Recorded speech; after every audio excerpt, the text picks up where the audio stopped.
الشيطان الرجيم. بسم الله الرحمن الرحيم. اصبر على ما يقولون واذكر عبدنا داود ذا الأيد إنه أواب. إنا سخرنا الجبال معه يسبحن بالعشي والإشراق والطير محشورة كل له أواب. وشددنا ملكه وآتيناه الحكمة وفصل الخطاب. اصبر على ما يقولون. د خلکو په دې خبرو باندې صبر کوه، د دې باوجودم کلک اوسېږه او ټینګ اوسېږه. اسې نه چې د دې پروپیګنډې تاواړئ، د خپل کار نه دې وباسي. او واذکر عبدنا داود، او زمون بنده داود یاد کا علیه السلام. ذل اید چې د قوتونو مالکو، انه اواب دے اللہ تعالیٰ ته همیشه راګرځېدون کې او هر وخت به په هر معامله کې د زړه الله تعالیٰ طرف ته متوجه کېده. گویا کې د توکل، د اعتماد، د بھروسه، د تسلی دا د الله تعالیٰ په ذات وا. په سخته په مشکل کې سړی هغه چاته رجوع کوي چې په هغې تسلی کی، چې په هغه باندې اعتمادي، زړه پې اوبس کی، سکون ورته پې حاصلېږي، اطمینان ورته پې حاصلېږي. نو انه اواب،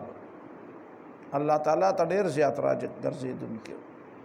انا سخرنا الجبال معه، بېشکه مونږ تابع کړي وو غرونه د ده سره، همیشه وي د ده سره. مطلب دا دی چې غرونه خو هم د الله تعالیٰ تابع دي، خو په دې سیاق و سباق کې د دې تابع کولو مطلب دا دی چې د ده سره به لګیا وو، د ده سره لګیا وو. ورنه غرونه خو د دې نه مخکې هم د الله تعالیٰ تابع. یسبحنا یا یسبحنا معه، د معه د سخرنا د پاره سرم دی او د یسبحنا سرم. یسبحنا معه د سره به تسبیح ویلا، بالعشی د بیګا په وخت کې، والاشراق او د نور خاطه په وخت کې چې نور به وپړقېده، یعنی سبا او بیګا. عشی ماښام ته یوازې نه وایي، بلکې د مازدیګر یا د زوال نه بعد وخت ته وایي. والطیر محشورا، او مونږ تابع کړي وو مرغان د سره، محشورتن را جمع کړی شوي، چې د به تسبیحات وي نو مرغان به ورته الله تعالیٰ وایي چې مونږ را جمع کړو، او مرغانو به هم د سره تسبیح ویله. نو هغه د انګې او د ایکو هغه خبره خو په دې غرونو کې خو راځي، خو په دې مرغو کې خو نه راځي. مرغۍ خو انګې نه واپس کوي تا ته. مطلب دا دی چې غرونو به هم تسبیح ویله، چې داود علیه السلام به تسبیح ویله او مرغو به هم ویله. کل له اواب، دا ټول سيزونه د الله تعالیٰ تابع وو. مطلب دا دی چې تسبیح د الله تعالیٰ ویله، د داود علیه السلام خدایي نه منله چې داود علیه السلام ته یې یا غرونو یا مرغو خدای وي.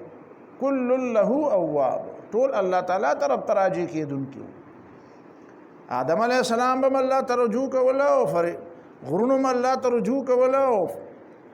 د مرغو م الله تعالیٰ ته رجوع کوله. او چا دا مطلب هم بیان کړی دی چې له اواب د ده ته راجي وو. معنا دا ده چې په ظاهر کې داسې وه چې د ده سره به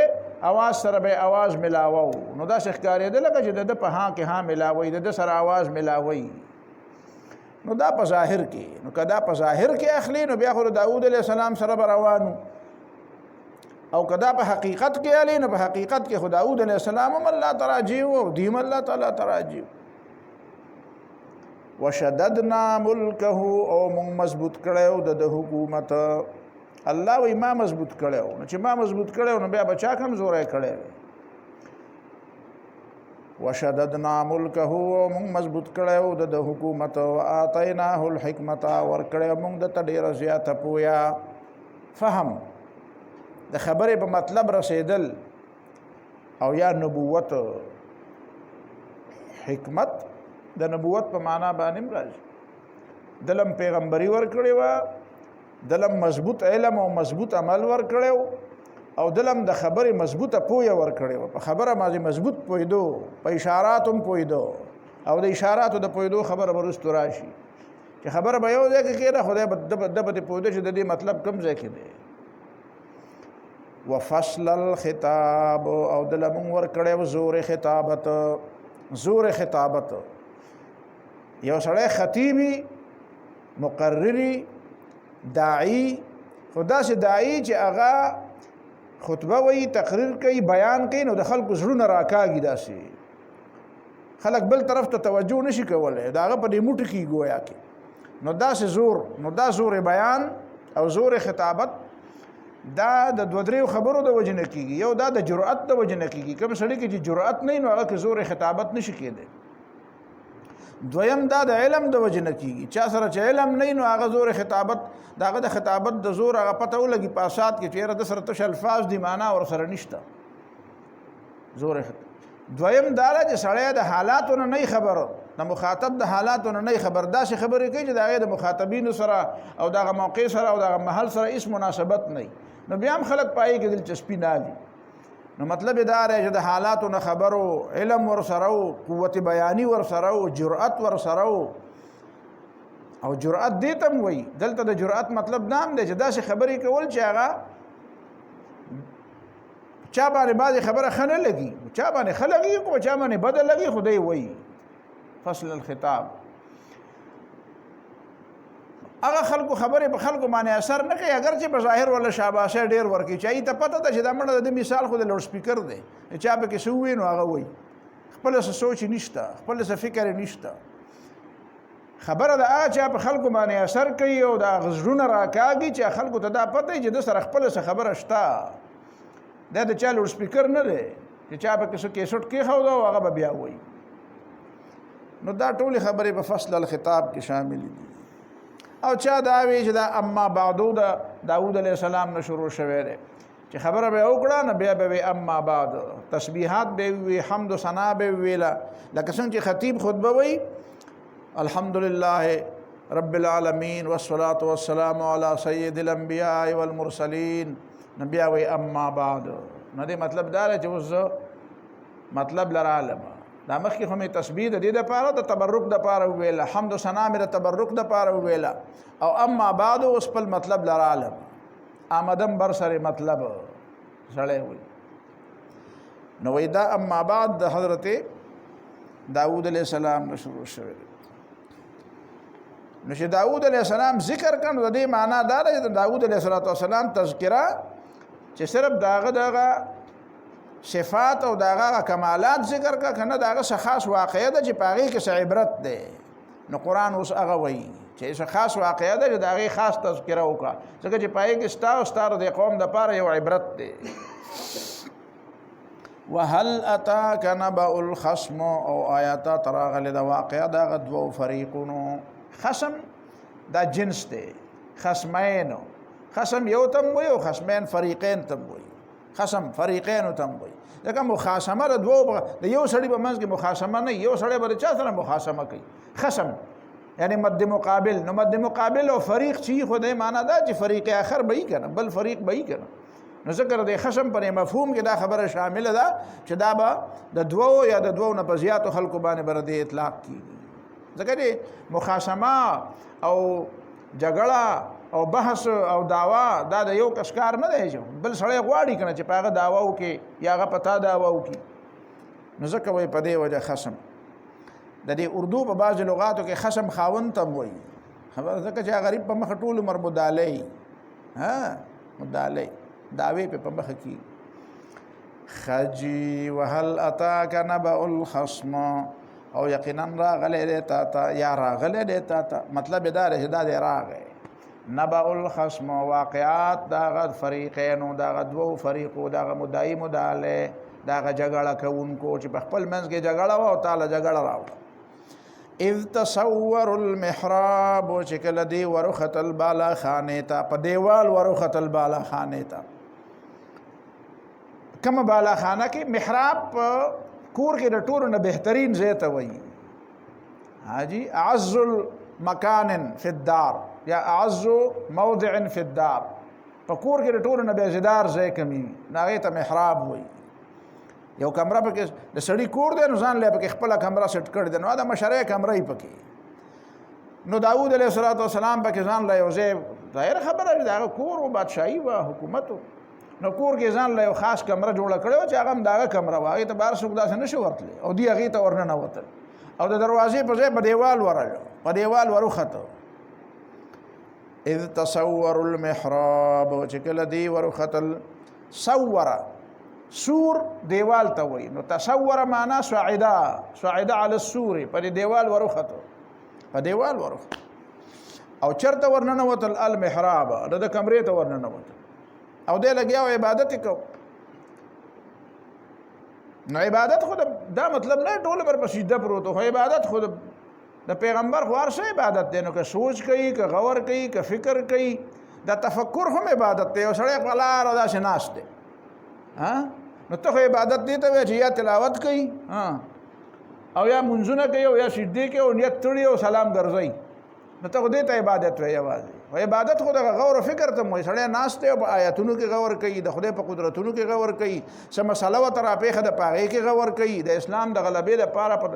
په اسبابو په حالاتو باندې غور کوي، د دشمن څه سازشونه دي د هغې خلاف څه سوچ کوي چې دا به څنګه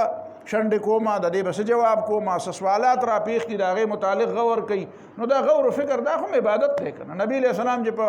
غار حرا کې به اوسېده د پیغمبرۍ نه مخکې او یتحنثو معنا عبادت به کوو، نو څه عبادت به کوو؟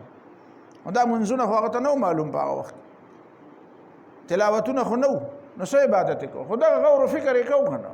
غور و فکر یې کوو چې دا د مکې خلک او دا ټوله دنیا خو ټوله ګمراه ده، نو دا به د دې ګمراهۍ نه څنګه چل وله ورتونه. الله تعالی خو ته ځکه وایي چې ووجدک ضالا فهدا، تا له چل نه درته غم کې خو وي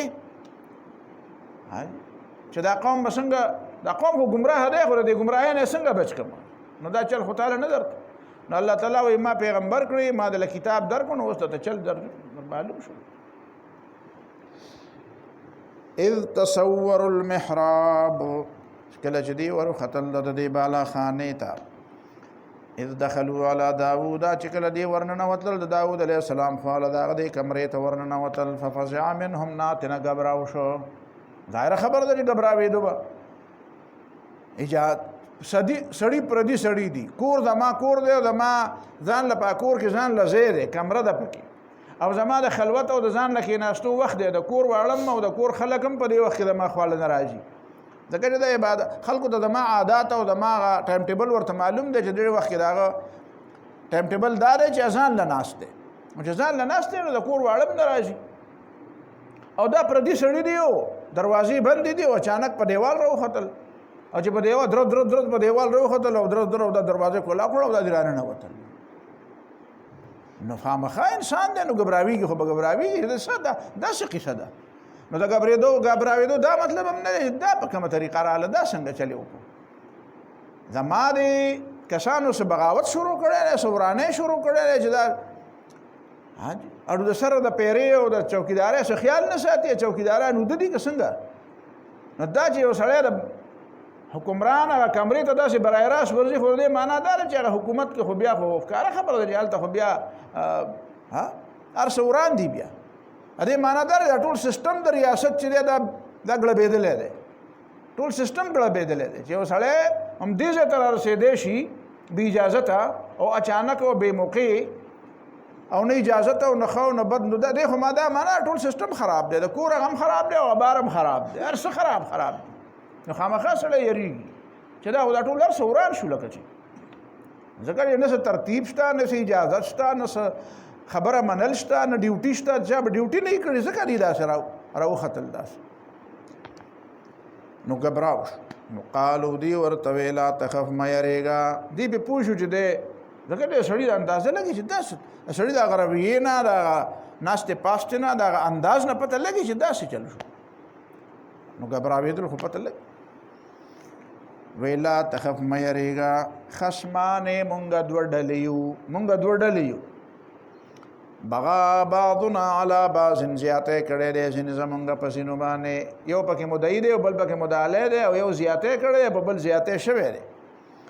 نو فیصله خو لکه چې ده وکړه دا یو پکې باغي دی او دا بل پکې مظلوم دی او دې خبرو ته سوچ کوئ که بغا بعضنا علی بعض زیاته کړی دی ځینې زمونږ نه په ځینو فحکم بیننا بالحق نو فیصله وکړه زمونږ په منځ کې په حقه فیصله وکړه زمونږ په منځ کې ولا تشتت او زیاته او ظلم مکوا یو فریق ته پکې کږېږه مه شطط لقد قلنا اذن شططا بعید عن الحق ولا تشتت د حق نه لرې مزه د حق نه اخوا دېخوا کېږه مه شطن غاړې ته م وایي د نیر یا د سمندر یا د دریاب یا د خور د غاړې ته وایي ولو كنت علی شط نهر جار په دې اودس کې زیاتی مه کوه خیر دی که ته په د روانې ولې په غاړه نو دا وله چې کومه ده دا د دې منځ نه لرې ده که نه دا غاړې د دې منځ نه لرې ده علی شط نهر جار نو شط هغه غاړه چې کومه ده نو هغه وچه ده او هغه منځ هغې کې خو اوبه دي که نو د وچې او د اوبو په منځ کې خو فرق نو شط ولا تشتت او د حق نه اخوا دېخوا کېږه مه افراط و تفریط مه کوه وهدنا الی سواء الصراط او هدایت وکړه مونږه سمې لارې ته وښایه مونږ ته منځ د نیغې لارې سیده خبره راته وکړه سمه خبره راته وکړه ورانه خبره راته مه کوه سیده خبره راته وکړه مونږ ته رهنمایي م وکړه مونږ ته چله م وښایه مونږ ته لاره م وښایه کوم سړی خطا دی هغه ته داسې عجیبه عجیبه خبرې اوس قصه کوي خپله دا یې تمهید وتړو دا خو ده بلکل داسې خبرې پیغمبر ته کوي سوچ وکړه ورته دا ټولې خبرې مخکې وایي نو بیا به تا ته پته لګي چې دا مسله څنګه ده ان هذا اخي بېشکه دا یو زما ورور دی دا بل فریق ته اعلان وکړو کسان به ډېر وو داسې نه چې ده قالو فریقین دوه فریقه چې یو ځای ته ځي نو یوازې دوه مدعي مدعلی نه ځي بلکې هغه مدعي هم ځان سره کسان روان کړي او مدعلی هم ځان سره کسان روان کړي خامخا تر تربور رور عزیز څوک دوست ځان سره ملګری بوځي څوک وکیل بوځي څوک ملګری بوځي نو دا ګڼ خلک وو یو دوه کسان نه وو ان هذا اخي دا زما ورور دی ضروري نه ده چې دا شکر ور مطلب یې دا دی چې عزیز مې دی د علاقې مې دی د قام د قبیلې مې دی یا مطلب یې دا دی چې مسلمان دی نو دی مسلمان دی زه مسلمان یم نو زما ورور له 99 ناجتن د یو کم سل ګړي دي نعجه ګړي ته وایي مؤنث الظأن د ظأن مؤنث ته وایي من الضأن 2 ومن المعز 2 معز چیلی ته وایي او ضأن چې کوم دی هغه ګړي ته وایي نو د ګډ کبش نو ظأن پر نر او مذکر او مؤنث دواړو ته وایي او کبش پکې دی مذکر ته وایي او نعجه پکې چا ته وایي د مؤنث ته وایي ګډ او ګډه نو ګډ ته کبش وایي او ګړي ته څه وایي نعجه چا وایي نعجه چې کومه ده هغه ځنګلي غوا ته وایي خو عرب چې دی د ښځې تشبیه چونکې د ځنګلي غوا سره ورکوي د هغې د سترګو په وجه باندې چې سترګې یې ښایسته وي نو د دې وجې نه عربو نعجه ښځې ته هم وایي ځکه چې دا وایي تشبیها ورته وایي نو بهرحال یا تشبیها او یا دا خو له 99 نعجتن دلته خو دنه مراد ګړي دي که نه یا غواګانې دي پوهېږه په خبره ګړي دي او یا غواګانې دي خو نو بعضې خلک وایي ګړی او بعضې وایي چې نه تشبیها دا غواګانې دي ځکه چې نعجه وایي دا ځنګلي غوا ته هم وایي ولی نعجة واحده او زما اله یوه ګډه ده د ده یو کم سل دي او زما اله یوه ده فقال نو ده راته ووې اکفلنیها دا مال راکه د دې ما کفیل کا د دې کفالت هم ما ته حواله کا دا نه یو کم سل ساتم نو دا یوه به مو ساتم دا مال راکه وعزنی فی الخطاب او زورور شو دی په ما باندې فی الخطاب په خبرو کې هم را باندې زورور دی خبرې ولا ورځي مال هغه خبرې پوره نه راځي کني بظاهر کې خود د خبره ساجیبر دا خوړو د کولم نه ده چې د سره یو کم سل ګړي دي نو په کار د خو ما د یوې ګړي مطالبه اډو کړي نه وي خو د دې باوجود هغه زورور دی نو زورور دی، نو د زورورتیا په بنیاد باندې دا خبره هم کوي او چې خبره کوي په خبره کې ځان له زوري داسې دلیلونه وایي چې زه د هغې دلیلونو جواب نشم کولی، او داسې خبرې کوي چې د هغه او زه د خبره جواب نشم کولی. وعزني او ما باندې زورور شوی دی فی الخطاب په خبرو کې. نو دا دلته دې ته پکې سوچ کوئ، دا یو سړی خبره کوي وای دا زما رور دی او د یو کم سل ګډې دي او زما یوه ګډه ده او دا راته وایي چې دا مال راکه او په ما په خبرو کې زورور دی او هغه غږ نه کوي، غلی ناست دی، عجیبه زورور دی. تاسو په خبره پوهېږئ دی دننه دې نقطو ته ضروري نه دی تفسیرونه دې هر څه لیکلي، خو ته خو په قرآن کې غور کوه که دلته د بهر نه صورتحال بدل دی، دلته بظاهر صورتحال بدل دی چې هغه زورور دی، خو په کاره چې دی خبرې ته نه وی پرېښودی او خبره ټولو نه اول هغه شروع کړي وی. نو خبره چې دا دی وایي چې دغه ډېر غټ زورور دی او دا ډېر زیات په ما باندې نو دلته د پیغمبر په مخ کې خو دی ډېر غټ زورور دی او هغه بل غږ نه کوي. پته ولګېده دا خبره داسې نه ده، خبره بدله ده. تاسو په خبره باندې پوهېږئ که نه؟ خبره اصل کې صورتحال اصل کې اشارې نورې دي. دا داسې فرضي داستان دی، دا داستان فرضي دی، دا دې چې کوم داستان پیش کوي دا فرضي داستان دی. که فرضي داستان نه وی نو دی څنګه داسې एकदम زورور شو؟ البته یو خبره پکې دا ده چې که ته وایې چې نه داسې په حقیقت کې و او دا رښتیا سړي و دا ملایک نه و، زه خو دې ته خبره درته جوړوم چې دا ملایک و. د بعضې لوی خلکو داسې خبرې کړي لکه دا حقیقت کې واقعاتو کې هم داسې وه، واقعاتو کې داسې نه وه، دا فرضي خبره وه. هغه ځینې خلک وایي چې دا خو سړي وو او راغلي خو د ده د مرګ دپاره وو، خو چې په دې پوه شو چې نه په دې کې اوس ناکام کېږو ځکه چې دلته که دی وژنو نو راوخو خطو خو کوزېږو به څنګه. نو بیا یې دا بانه جوړه کړه چې دا مونږ سره او داسې एकदम اچانک یو بانه جوړه کړه. نو داسې اچانک سړی خبره نشي جوړولی، داسې خبره باندې پوه شي وایي چې دا فرضي ده. کني داود علیه السلام به ورته ویلې داسې ایمرجنسي وه چې ته په دې دیوال راختې ګډه دا درنه ویلې دي چې نو هغسته خو یې درنه نه ده، خو درته یې وایي چې نو سبا ما له راشه که نه، سبا ما له راشه، وجلی خو یې نه خو په ټیم باندې راشه که نه. دا داسې څه حادثاتي غوندې واقعه راغلې ده چې ته اوس خامخا د شپې راځې او په دیوال راخیږي او دا خبره نه ده. دا اصل خبره دا ده چې دا فرضي داستان دی. نو چې فرضي داستان دی نو دلته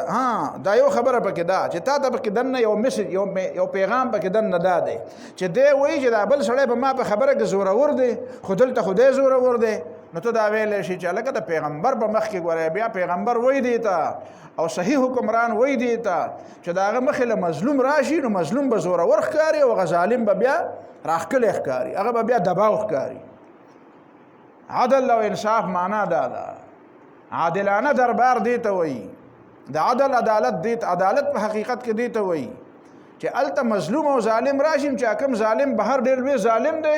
نو چې په حقیقت معنو کې کوم ځای کې عدل کېږي نو چې هغه ظالم هلته هغه عدالت ته راشي نو چې د هغه نه بلکل وارو پار خطایي او هغه مظلوم دومره زړور شي چې هغه له دومره ژبه میلاو شي چې هغه بیا خبرې کوي او هغه بل هغه په مخکې خبرې بیا نشي کولی. نو دا پکې یو پیغام دی دلته. دا ابوبکر صدیق رضی الله تعالی عنہ چې خلیفه شو نو هغه خلکو ته دا ویلي وو چې په تاسو کې چې کوم غټ ظالم دی نو هغه زما په نظر د ټولو نه غټ کمزوری دی څو پورې چې ما د هغه نه حق نه اخیستی، او چې په تاسو کې کوم مظلوم او کمزوری دی نو هغه زما په نظر د ټولو نه زورور دی تر څو پورې چې ما هغه له حق اخیستی نه وي. دا زما دربار او زما عدالت به داسې عدالتي چې په دې کې به مظلوم چې دی هغه به پکې زړوري او ظالم چې دی هغه به پکې کمزوری او پکې بزدل کېږي. بار که دی ځان ډېر زیات غټ ګڼي خو زما دربار له چې راشي نو دلته بیا غږ نه کوي، بیا به غلی ناشي. نو دا پکې یو میسج شو. وعزني فی الخطاب او دی په ما باندې زورور شوی دی په خبرو کې. نو داود علیه السلام چې وکتل چې دا بل خو خبرې هم نه کوي او خبره نه کوي او غږ هم نه کوي، هغه نه غوسه وتې ده نو دې معنا دا ده چې خبرې کولی خو خبرې به یې کړې وې. کله کله مدعي دعوه وکړي نو هغه مدعی چې دی هغه بالکل خاموش پاتې شي او خبره ونه کړي، نو دې معنا دا ده چې د عدالت خو دی دی پرنته ستا د خبرې نمبر دی ته خبره وکړه که نه. یو دوه ډلې نبي علیه السلام له مخې له راغلې فیصلې دپاره. نو هغه یو ډله خبره کوله او هغه بل غلی ناست و. نو چې غلی ناست نو نبي علیه السلام دا خبرې کوونکي په حق کې فیصله وکړه. نو بیا دیره ووتل نو چې حاکم سړي خلاف فیصله وشوه هغه وایي حسبنا الله ونعم الوکیل. نو نبي علیه الصلاة والسلام ورته وایي څه مطلب شو ستا د دې خبرې؟ نو وایي ما خو خدای ته پته ده چې زه په حقه وم او خبره هغه ورته وایي نبي علیه السلام ورته ته چاړه وې دلته چې ناست وې تا سره ژبه نه وه چې د بل سړي خبرې کولې تا خبرې نه شوې کولی. وایي چې داسې چلو کې چې عدالت ته وړاندې شې نو بیا خو لږ غونې خبره خو کوه. ته وایې چې بس خدای ته خو پته ده چې زه په حقه یم او خدای پاک به زما په نو بیا چې ستا خلاف فیصله وشي نو بیا به حسبنا الله ونعم الوکیل. نه نو لږ خو رزق الله دله مازغه درکړي، الله دله عقل درکړی، الله دله ژبه درکړې. نو چې کوم ځای کې د خبرو د کولو موقع او په تا باندې څوک دروغ وایي نو چې هغه دروغ ویلی شي نو ته رښتیا نه شي ویلی. نو خو وایه که نه دا ژبه یې خلکو له ورکړه. خلکو تربیت یې کوو که نه تربیت یې کوو. دا خو لا ځینې تربیت خلکو دیهات نه به راغلي نور وړو په دې طریقې ولا تربیت وکړو او بیا زما په دربار کې ناست او ته خبره نه شي کولی. یعنې زه د دنیا د بادشاهانو په شانې بادشاه خو نه یم. دا چل زده کړه چې دلته خو خبرې کوه که نه. فلا یعجز ځان مه کمزوری کوه چې بیا غلی ناست یې. موقع دله راځي نو خبرې کوه. نو دلته د بل سړي خبرې ونه کړې نو چې خبرې ونه کړې نو ښکاره خبره وه چې هغه داود علیه السلام ته پته ولګي چې غوږ نه کوي. چې نه کوي خو څه خو به ویلي وې چې دی وایي چې دی دونه زورور دی نو دا زورور دی همدا اوس غلی ولې دی خو ظالم دی که نه او زما په مخ کې ظالم خبرې نشي کولی. نو فیصله یې وکړه وی لقد ظلمک بسؤال نعجتک الی نعاجه. داود علیه السلام ورته وی لقد ظلمک بېشکه د پتا زیاتی کړی دی. څنګه زیاتی کړی؟ بسؤال نعجتک چې غوښتې د ستا نه ستا دا ګډه الی نعاجه چې یو ځای کې د چا سره د خپلو ګډو سره. وی اکفلنیها که نه د دې کفالت به م زه وکړم چې د دې نورو کوم خو د دې به م وکړم. لقد ظلمک بسؤال نعجتک بېشکه د پتا باندې زیاتی کړی دی چې غوښتې ده دا ستا نه دا ګډه الی نعاجه چې یو ځای کې د خپلو ګډو سره. وإن كثيرا من الخلطاء ليبغي بعضهم على بعض. اوس هغې ورته ویلي چې موږ ته نصیحت هم وکړه وهدنا إلى سواء الصراط. موږ ته لږ نصیحت هم وکړه نو نصیحت هم ورته کوي. وایي وإن كثيرا من الخلطاء او بېشکه ډېر د شریکانو نه. خلیط چاته وایي؟ شریک. خلیط دوه کاروبار دوه کسان دي او یو شریک کاروبار کوي. نو اکثر پکې هغه یو چې پوهیږي په کاروبار باندې نو هغه بل ډاچ را ډاچ کوي. کاروبار ته پوه شي او دی خو بل خو سلیپینګ پارټنر یې هغه غوږ نه کوي. پیسې ورکړي او نور هغه په کاروبار پوهیږي خو نه او دی خو پې پوهیږي نو ده ته پته لګي د اتار چړاو. نو ورته وایي کله شی ده ته پته چې دا ګرانېږي هغه ته وایي یاره شی خرابېږي وایي بس کمال یې راکې ښه ده کني نو بد تاوان کوي او ده ته پته ده چې ګټه کوي. او کله کله ورته خپه وسولي را وسولي ورته وایي یاره که دا کاروبار یا ته واله او یا مال راکړه نو هغه وایي چې زه یې والم نو زه به پې څه کوم ماله خو چل نه راځي. ما ټانګه اغوستې وه په مردان کې د ټانګې رواج دی ټانګه نو هغې له مې چې کوچوان ساتلی دا لږ واړه دي پکې سکول ته به بوتله نه بله ورځ اوس څه وخت یې وچلوله را وچلوله نو بیا ما ته ویې یاره وایي زه خو یې نشم چلولی. نو مطلب دا و چې ته خو یاسې هم نشئ چلولی نو څه به پکې نه ما ورته چې که چلولی شم ته یې واله خو ورک شو ده به د اس پې سره څه وکړم دا په خوراک باندې هم ګرانه ده. نو هغه ته پته وه چې دی وایي چلولی نه شي که نو ته مې حواله کړه نو بس ما لږ سر یې وخوړه خبره ختمه شوه. وإن كثيرا من الخلطاء وبشك ډېر د شریکانو نه ليبغي بعضهم على بعض زیاتی کوي ځینې په ځینو باندې إلا الذين آمنوا سوا دغه کسانو نه چې ایمان یې راوړو وعملوا الصالحات او ښه عملونه کوي نو وقلیل ما هم او دغه ډېر لږ دي وقلیل ما او ډېر لږ دي هم دغه خلک چې ایمان هم راوړي عمل صالح هم راوړي وکړي او بیا سم نه کوي په بل زیاتی هم نه کوي نو دا پکې ډېر کم دي. اسم دا مؤمنان او عمل صالح والا د غیر مؤمنانو په مقابله کې کم دي خو په دې مؤمنانو کې بیا دغه خلک چې هغه په حقیقي معنو کې مؤمنان دي من امنه الناس على دمائهم واعراضهم چې مالو ته د خپل چا حواله شي او بیا هم زیاتې نه کوي نو دا خو ډېر کم دي وقلیل ما هم او دا خو ډېر کم دي نو خیر دی تاسو مؤمنان یې خو بس داسې دي وظن داوود او داوود علیه السلام په دې باندې پوه شو ظن ګمان دلته مراد نه دی پوه شو په دې باندې ځکه چې دی خو فصل الخطاب حکمت ملاو دته دته ډېر لوی د ډېر ذهین سړی و ډېر پوه و په اشاراتو د لرې لرې نه پوهېدو وظن داوود او داوود علیه السلام په دې پوه شو چې انما فتناه چې موږ خو دې په ازمایش کې واچو نو فاستغفر ربه نو د الله تعالی نه بخښنه وغوښته چې رب دې وخر راکعا واناب او دې پرېوتو په رکوع او اناب الله تعالی ته راوګرځېد یعنی سجده وکړه راکعا معنا ساجدن رکوع د سجدې په معنا راځي دې آیت کې سجده ده احناف وی دلته سجده ده او شوافی وی دلته سجده نشته وی دا خو د داوود علیه السلام خبره ونه په دې کې خو ضروري نه ده سجده لیکن صحیح خبره دا ده چې رسول الله صلی الله علیه وسلم نه بخاری کې او په نور کتابونو کې دا خبره ثابته ده احادیثو کې چې نبی علیه الصلوۃ والسلام دا آیت ویلې ده او بیا را کوشوي ده د منبر نه او سجده کړې ده او بل روایت کې دا راځي چې نبی علیه الصلوۃ والسلام سجده وکړه وی چې داوود علیه السلام خو ځکه سجده وکړه چې استغفار وکاو او موږ ځکه سجده کوو چې موږ په دې خوشحالي کوو چې الله تعالی د داوود علیه السلام هغه استغفار قبول کو نو موږ به د شکر په وجه سجده وکړو نو سجده ده احناف به کې دا خبره هم کړې ده چې سجده چې کومه ده سجده سهوا نو دا په دې رکوع کې هم کېږي ځکه چې دلته کې د سجدې په ځای باندې د راکعن ها تلاوت سجده سهوا مې ویله سجده تلاوت چې کومه ده نو دا په څه باندې کېږي دا د سجدې په ځای باندې په رکوع کې هم کېږي که سړی په رکوع کې نیت د سجدې تلاوت وکړي نو کېږي او دلیل دا دی لیکن چېرته د پیغمبر علیه السلام نه یا د صحابو نه داسې عملا ثابته نه ده چې هغوی دی داسې ثبوت باندې شته نه یعنی دلیل ټیک دی خو عمل داسې ثابت نه دی چې چېرته چا داسې کړي او هغې بیا په رکوع کې څه کړي سجدې تلاوت کړي بهرحال د دلیل په لحاظ سره ټیک ده نو که ته کولی شو نو کوه او که نه کېدو ستا خوښه دا څه واقعات دي د دې کیسې او د دې واقعې مطلب څه دی پوه شئ په خبره باندې اذ دخلوا على داود ففزع منهم فقالوا لا تخف کسان ورله د ټولو نه اولنۍ خبرې خو دا په ذهن کې کېنوی چې دا سړي نه دي دا ملائک دي دا څه دي ملائک او بعض روایاتو کې دا هم راځي چې دی ملائکو خبره وکړه هلته نو بیا یو بل ته وکتل او ویې خاندل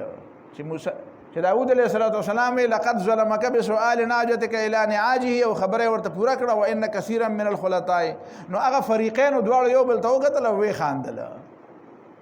چې ویې خاندل او بل بیا لاړ بیا پته مو نه لګېده چې په کومه اول خو معلومه چې راغلي خو پرې دیوال دی خو بیا چې قتل بیا نه و داود علیه السلام پوه شو چې دا چل خو بل څه و دې معنا دار دا خو یې ما ته اشاره وکړه نو بس فاستغفر ربه بیا د الله تعالی نه معافي وغوښته او الله تعالی ورته معافي وکړه نو دا په څه خبره ده د الله تعالی نه معافي وغوښته دی په څه خبره پوه شو چې انما فتناه چې مونږ دې په ازمیښت کې واچو نو دې دپاره بې شمېره خلکو خبرې کړي دي او ځینې خبرې خو پکې داسې خبرې دي چې تاسو به حیران شئ چا دا ویلی دي چې اصل خبره داسې وه مشهوره چې کومه خبره ده هغه داسې وه چې داود علیه السلام څه چل کړی داود علیه السلام په خپل ځای کې ناستو ذکر او اذکار یې کول د دې ذکر او اذکار په دوران کې چې وکتل نو داسې د پتنګانو په شانتي دا پتنګان نه دا مونږ به ورته بلبلې او دا څه به ورته ویلې دا څه نوم به مو ته وایي هغه چې کوم ته به څه نوم ویله که دا دغه نه هغه پرپرکي غونته کې چې واړه هغه بوډۍ غونته او دغه پرې دغه کې ډېر ښکلي ښکلي غونته کې په دې دغه کې ځای په ځای په دې څیزونو باندې هغه نو هغه چې داسې پرپرکي غونته کې اور ورکي غونته کې پر هغه بلبوړکې دغه څه ورته وایي دغه هغې څه یو خاص نوم دی یاره په پښتو کې نوم راځي تاسو له یو هم نه درځي یو له هم نه درځي دومره اوږده غونته کیږي او داسې دغې هغه وزرې غونته کیږي او داسې ښکلې غونته کیږي داسې ښایسته ښایسته خبره نو هغه پتنګان فراش پتنګان وته وایو نو څه کې پښتو نشته نو دا خو وته وای پتنګان بټرفلای چې وته وای بټرفلای نو هغه ته پتنګان پښتو کې وته خاص نوم وای پرپرکی اما په خیال پرپرکی به وته وای بل څه به وته نو خو ما ته چا کوم نوم یاد دی هغه پکې چا ونه وی بل شالو لکه ورته ځینې خلک وي په دیر کې وته شالو لکه وي بالکل خو مردان کې وته بل نوم وي بهرحال هغه شعر تاسو پیژند تتلی او تتلی چې وته نو دا ولید چې دا څه جوړ دي د سرو زرو نه جوړ دي نو داوود علیه السلام راونی او بل راونی نو الله تعالی وته چې داوود علیه السلام تعالی ما څه درکړي دا لږ درکړي ته په دې پسې را پاسي نو داود علیہ السلام متوي ولکن لا غنن بي عن فضلك يا رب الله تعالی ستاسو فضل نه دی نو ستاسو فضل نه خو زه مستغنی نه یم نو داسې یو واقعه وا چې دغه تتلیان او دا بلبلکې چې کوم دي دا روانه وي او داود علیہ السلام ورپسې روانو نو الته صداسې منظر ولید یو خزې ولیدل نه دا د دې نه اخوا قصه د اسرایلیات شروع شو چې هغه ولیدل نو بیا یې سوچ کو چې دا خزه سوق وا بیا وی چې دا خو یو فوجي دی او دا خو د غفلان کی فوجي خزه ده نو بیا نعوذ بالله من ذالک بیا داغه د پاره بیا کوشش شروع کو چې په هر څه طریقه چی خو چې دا حاصل شي او بیا داود علیه السلام ور سره وعده وکړو او هغه سړی مړ شو په یو ځای کې په سخت ځای کې ځکه چې په مخه به سخت ته ور وړاندې کو نو هغه مړ شو بیا داغه سره نکاح وکړل او سليمان علیه السلام داغه نه پیدا شو دا خو بالکل خالص شیطانی قصه ده دا خدای چا خبره ده سليمان علیه السلام هم دشمن دی او داود علیه السلام هم دشمن دی او دغه خبره وجه نعوذ بالله من ذالک د بد کردار او په غلطه طریقه باندې یو پردې خزه د حاصلولو الزام او بیا دوباره دا هغه باندې داغه د قاتل د خاوند د قتل الزام چې دا سړی مړ شي چې دا ماته حواله شي بیا په ډېرې وګدي قصې ګوري وایي په خبره باندې ابن عطیه پس ګورا ابن عطیه اندلسی پس ګورا نور پس ګورا په خبره باندې بوشي ابو حیان پس ګورا نور پس دا وګدو تصویرونه چې پس ګوري ډېرې قصې دي چې د ډېرو خلکو د مرګ پیغام راغی پلان کې مړ شو و انا لله و انا الیه راجعون افلان کې شهید شو خبره په فلان کې حمله کې و انا لله و دا اوریاء هغه خد اوریا حتی و هغه پکې شهید شو و ښا او بس مرګ دار چا مقرر دی نو دای پس ویل دي لکه په دون اعوذ بالله خوشاله او جزا خدای چې دام پکې کنه پر لکه وی جزا هم و چاو نو بس مرګ خار چاله مقرر دی دا پس په کتابونو کې دا لیکلي یو خدا خبره دا او قطعا نه منلو خبره نه دویمه خبره دا چې دلته کې د دین مراد دا ده چا وی چې دا اصل خبره ده نه ودا کې څه دروغجن ده اصل خبره دا و چې داوود علیه السلام خپل وختونه تقسیم کړیو نو په هغه وختونو په تقسیمولو کې یو وخت دا و چې یاره زه به عبادت کوم او بل وخت دا چې د کور د خلکو ضروریات به پوره کوم او بل دا چې د خلکو د حکومت او د سلطنت کارونه به کوم نو یو ځل په مجلس کې ناست دی په یو مجلس کې او په هغه مجلس کې خلکو ته دا ویلي تذکره کېده په مجلس کې خلکو ته دا ویلي دي چې زما تقسیم کار چې دی زما تقسیم اوقات دومره مضبوط دی چې په دې کې څه خلل ملل څوک نشي راوستی نو چا ورته پکې ووایي چې یاره دا خو بس کېدی شي چې دا مسلې لږونه مخکې رستو شي نو هغه وختونو کې به څه تغییر او تبدیلي به راشي پکې یا دا چې ما څوک خامخا د خپلې خبرې نه اړولی نه شي او مار د خپل یعنی ما دا سیستم داسې بدل کړی دی زما په دې معاملاتو کې او زما په دې ټایم ټیبل کې څوک مداخلت نشي کولی نو چا ورته ووایي چې نه مداخلت خو پکې کېدی شي نو ته وایي چې مداخلت به پکې څوک څنګه وکړي نو الله تعالی ورته دا دی وښوده چې دغه د مداخلت به وکړي چې په دیوال به خلک در واوړي ستا ټول فکر او هغه سوچ او هغه هر څه به بدل کړي دا پکې هم کیسه ځینو خلکو پکې دا ویلي دا هم ټیک ده ځینو خلکو پکې دا ویلي دي چې نه دا قصه داسې نه وه قصه داسې وه چې داود علیه السلام په خپل ځای کې عبادت کوو او دا سړي راغلل او د دې ضرورت و خو د دې دا انداز ټیک نه و په دې یو خبره باندې د داود علیه السلام له غصه وروسته نو فظن داود انما فتنا او ذکر کله وته وی حق خبره او کله وته وی چې دا او کله وته وی چې ګوره فلا تشتتو زیاتې ونه کې او د حق نه چې تا خوا دې خوا نه شي غوسه کوي. نو داود علیه السلام پوښتنه چې بهرحال زما زړه کې حسن سقار دی خلکو ته غوسه راغلی وا خو بهرحال فیصله خې ټیکو کړه. نو په دې پوه شو چې دا واقعي دا زما چې ما ویلي چې زما څوک نشي دغه کولی دا غوسه کولی او یا ما دا پکې چا وی چې نه دلته داود علیه السلام دا وجه ده چې د یو فریق خبره واورېده او د بل فریق خبره وانه اورېده، د مدعي خبره واورېده او د مدعي خبره وانه اورېده. دا خلک ځکه دا خبرې کوي چې قرآن مجید کې همداسې انداز کې خبره شوي دی، په دې نه پوهه. لکه هغلته د موسی علیه السلام ته چې هغه د مدین هغه بابا وایي چې انی اريد ان انکحک احدى ابنتي هاتین علی ان تاجرني 8 حجج، زه به تعالی په دې دواړو کې یو لور درکم او ما سره به 8 کاله کار کې. نو هغه ذلک بیني و بینک مدا شوه. نو دی وایي چې وګورو دا خو نکاح وشوه او دا څنګه لکه نکاح نه شوه او د نکاح وعده وشوه، نکاح به د هغې نه وروستو بیا شوي په هغې کې به مهر تړلی، خو شرط یې ورسره اول دا کېښوده چې هسې نه چې زه د لور درکړم ما ته دلته ضرورت دی ګړي بېزې ساتل غواړي او تا له لور درکړم او ته رانه ځې نو نه ما سره به دلته 8 کاله 10 کاله دلته پاتې کېږي. نو اول یې ورسره خبر پاتې شو دا چې نکاح نو نکاح کې خو به ګواهان نه په دغه مجلس کې ګواهان کوم ځای. نو دا د خلکو غلطي ده چې هغه دا وایي چې نه دلته کیسې چل شوی او دلته کې داود علیه السلام د یو فریق خبره واورېده او د بل فریق خبره وانه اورېده. وایي دا غلطي شو. درسته خبره دا ده چې څنګه امام ابوبکر جساس ابن العربي چې مشهور دی پوهېږې په خبره باندې،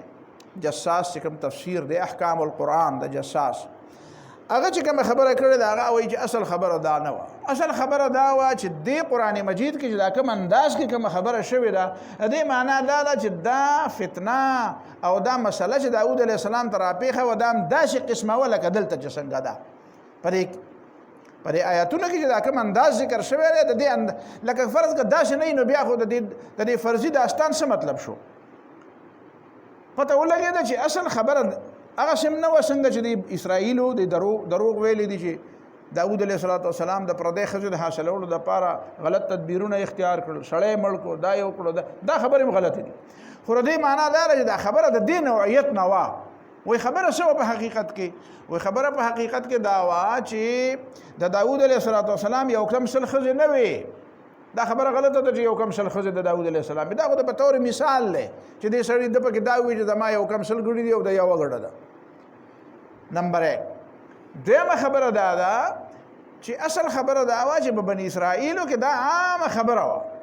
لکه زما ستا دا کور خوښ دی خوښه دی نه دا کور ته ماله راکړې او ستا خپل کور تاله درکړم صحیح ده یاره دا ګاډی مې خوښ دی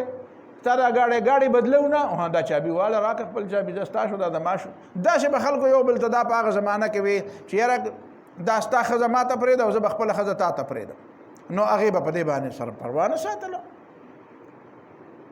تاسو ته خیال دی که نه د مدینې منورې کې چې کومه صحابه کرامو دا قرباني کړې وه نو دا هم دا تصور خو که نه چې صحابه کرامو به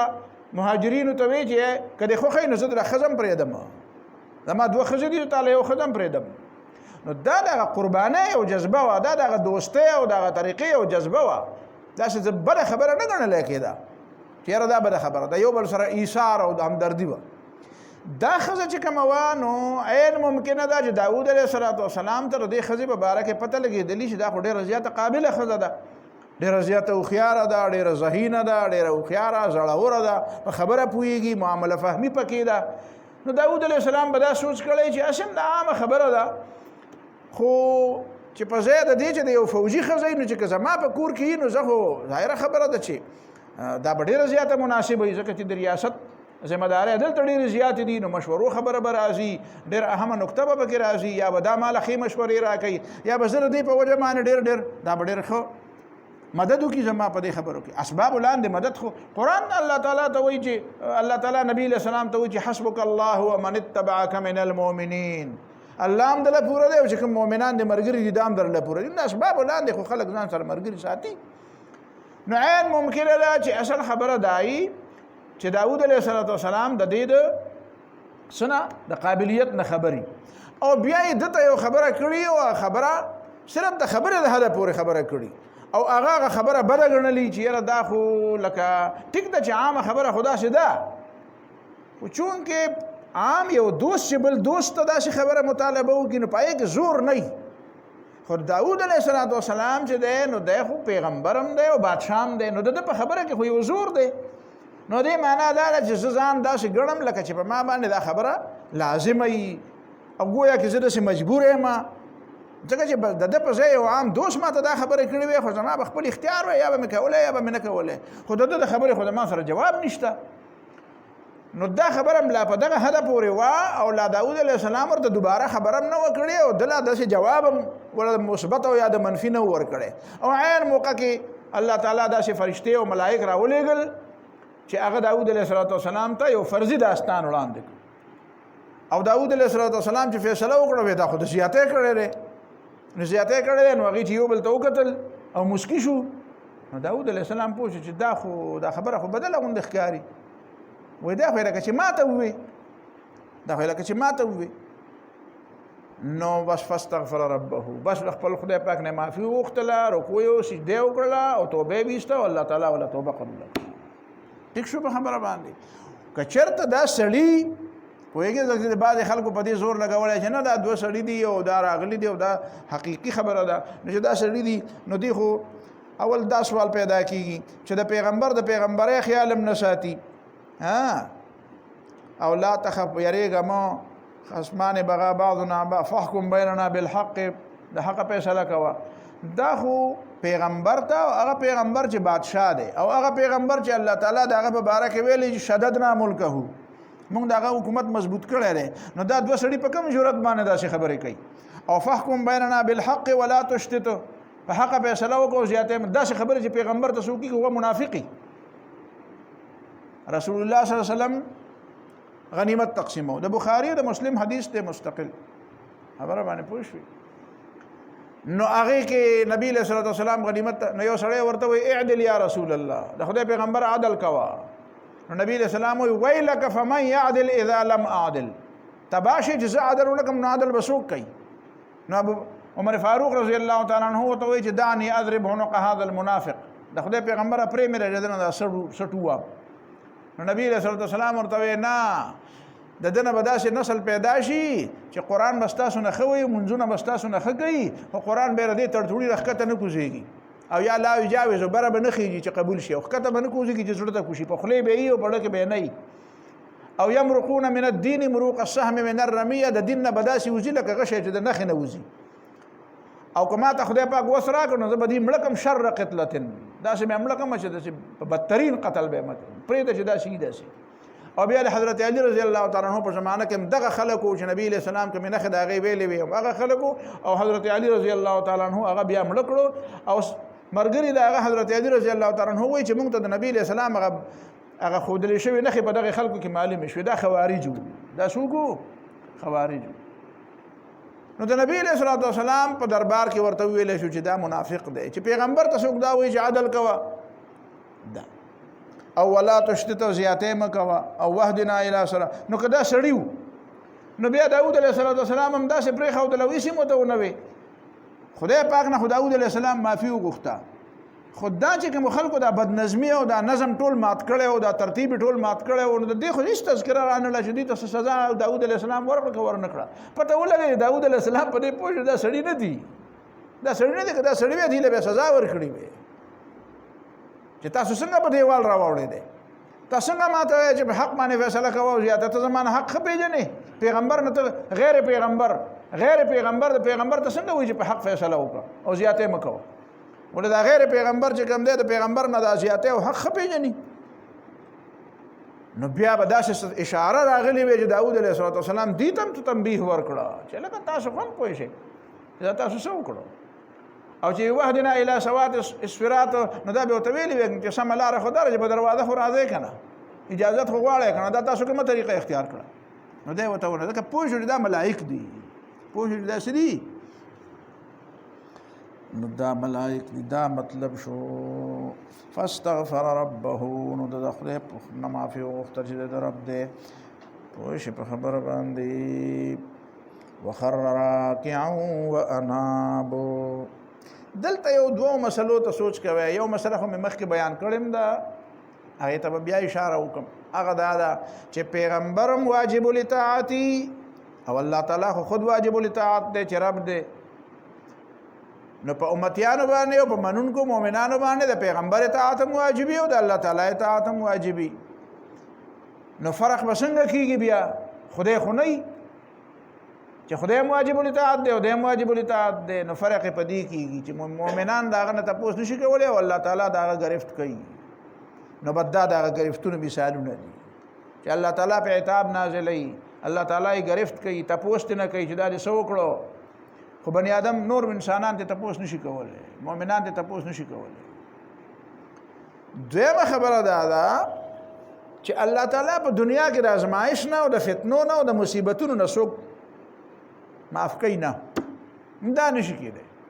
دنیا الله تعالی پیدا کړې داسې ده چې دې کې به فتنې، ازمایشونه، مصیبتونه راځي. عام طور باندې چې موږ د پیغمبرانو کیسې لولو نو د پیغمبرانو کیسې دا دي چې قوم ورته دا ووی او دا ووی او تکلیفونه وو او غمونه وو او الزامونه وو او جګړې وې او هجرتونه وو. پوه شئ په خبره باندې کلي ورته پرېښودو، الزامونه یې لګول په پیغمبر. لا تکونو کالذین آذوا موسی علیه السلام له خپل قوم تکلیفونه ورکول. نو ذهن کې دا راځي چې یاره دا داود علیه السلام او سلیمان علیه السلام خو بس بادشاهان. داود علیه السلام په ځوانۍ کې جالوت مړ کو او شمویل علیه السلام طالوت ول خپل لور ورکړه او د شمویل علیه السلام نه پس د پیغمبر هم شو، الله تعالی ول حکومت هم ورکو. نو پر داود علیه السلام ته بچا هغه خبرې کړې وې چې کومې موسی علیه السلام ته کړې دي او یا چې کومې چرته کې بل پیغمبر ته کړې دي، شعیب علیه السلام ته او صالح علیه السلام ته او هود علیه السلام ته او لوط علیه السلام ته چې کوم تکلیفونه خلکو رسولي دي. نو دا داود علیه السلام او سلیمان علیه السلام ته خو نشو رسولی. ځکه دغه سره حکومت و، دغه سره خو فوج و، دغه سره خو ډنډه وه، هغه سره خو اختیار و، هغه سره خو سزا او جزا وه. نو بظاهر داسې ښکارېده چې یاره دې پیغمبرانو باندې په دنیا کې اډو سره داسې ازمایش راغی. ځکه چې قوم خو ورته څه ویلی نه شي. قوم کې خو دا که کافر هم دی نو هغه ورته څه وایي. پیریان یې هغه دې تړلي دي د سلیمان علیه السلام نو بل به ورته څوک څه وایي. نو الله تعالی وایي چې نه، چې د قوم د طرف نه پې ازمایش نه کېده نو ما پې ازمایش راوسته. فتنا وظن داود انما فتناه. په خبره باندې پوه. او بیا وروسته وایي ولقد فتنا سلیمانا. نو داود علیه السلام ته قوم څه مسله نشوه جوړولی نو ما پې ازمایش وکړو. ځکه دا دنیا بغیر د ازمایش نه زه نه پرېږدم. په دنیا کې څوک بغیر د ازمایش نه پرېږدم. او سلیمان علیه السلام ته چا څه ویلی نه شو نو فتنا سلیمان، ما سلیمان علیه السلام باندې ازمایش وکړو. مطلب یې دا دی چې که څوک دا غواړي چې دنیا کې به زه اوسېږم او زه به مصیبتونه به نه وي او تکلیفونه به نه وي، نو دا دنیا ګورې جنت نه دی. دا ټټو دي په سوري وتړه. دا دنیا جنت نه دی. د دنیا کې به مصیبتونه خامخایي، تکلیفونه به خامخایي، سخته به خامخایي، څه مشکل به وي. ان مع العسر یسرا. د دنیا نظام الله تعالی په دې چلی چې ان مع العسر یسرا. که لږه غونې اساني غواړې نو لږ غونې مشکل به تېری. ان مع العسر یسرا، ان یسرا لږه اساني هم که غواړې که نه نو مع العسر دی د تنګۍ سره تړلې ده.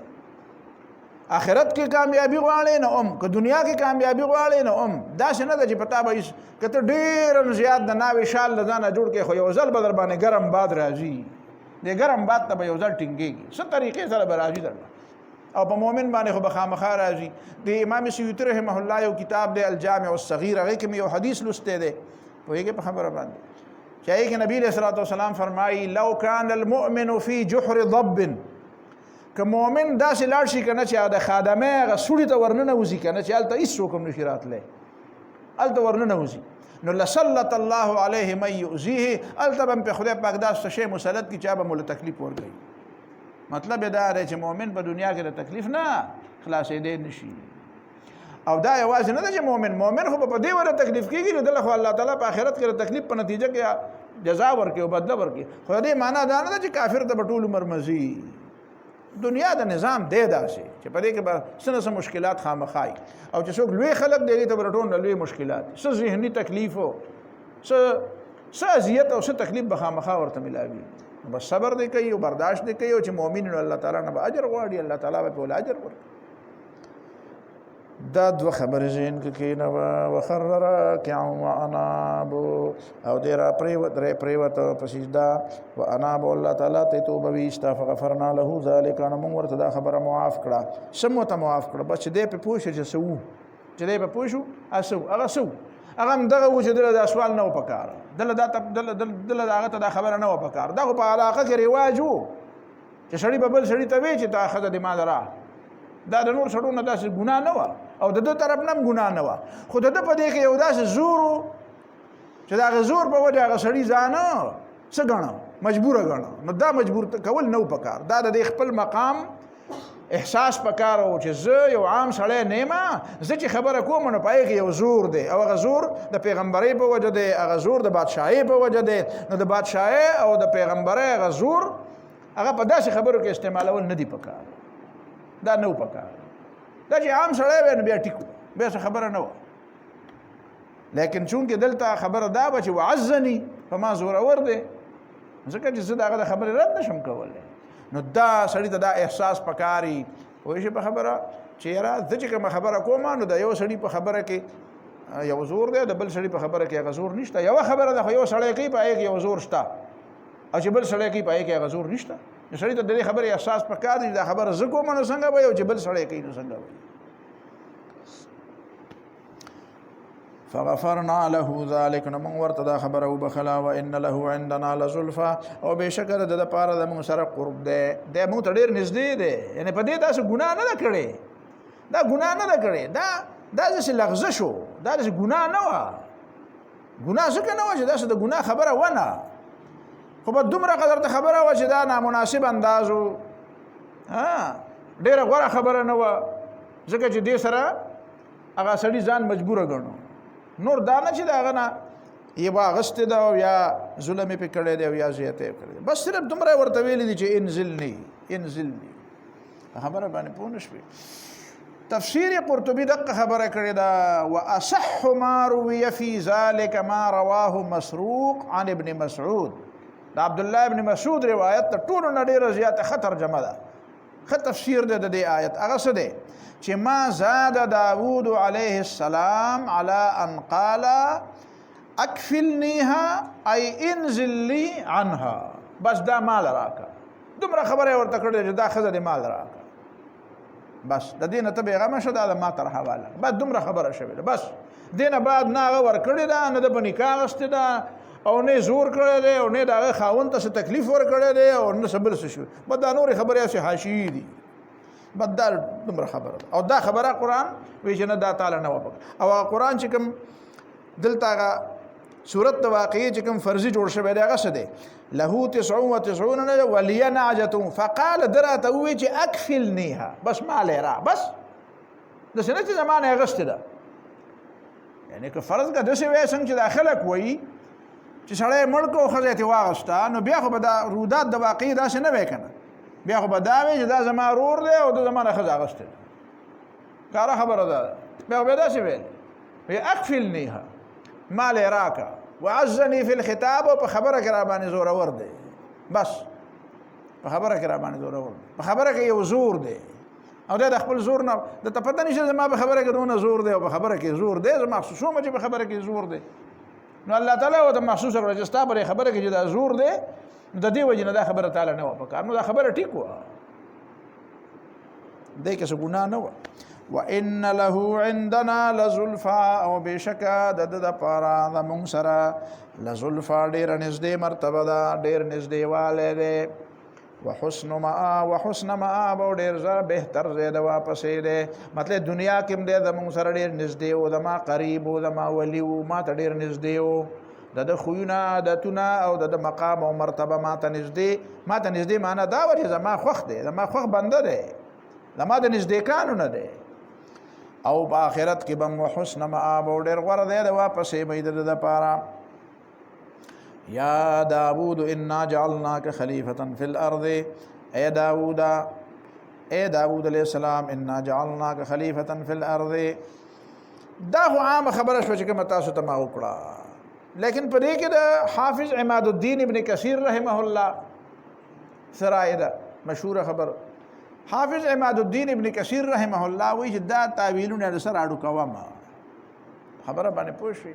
وایي بد دا خدای ته پرېږده پته یې مونږ ته اډو لګي نه چې اصل قصه څه وه بس خو یو قصه وه او داود علیه السلام پې پوه شو نو بس خدای ته یې حواله کړه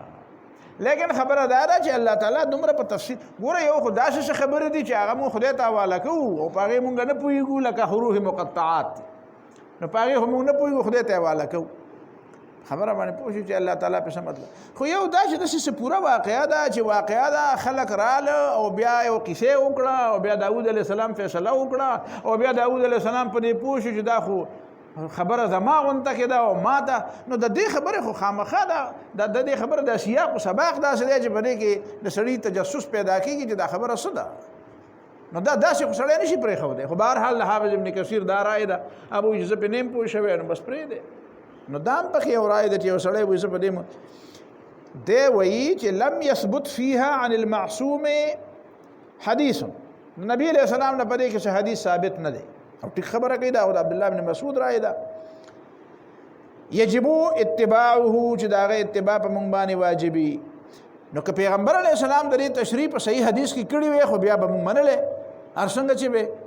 خو چې دا کومې خبرې کېږي دا ټولې د مفسرینو خبرې دي او لم یثبت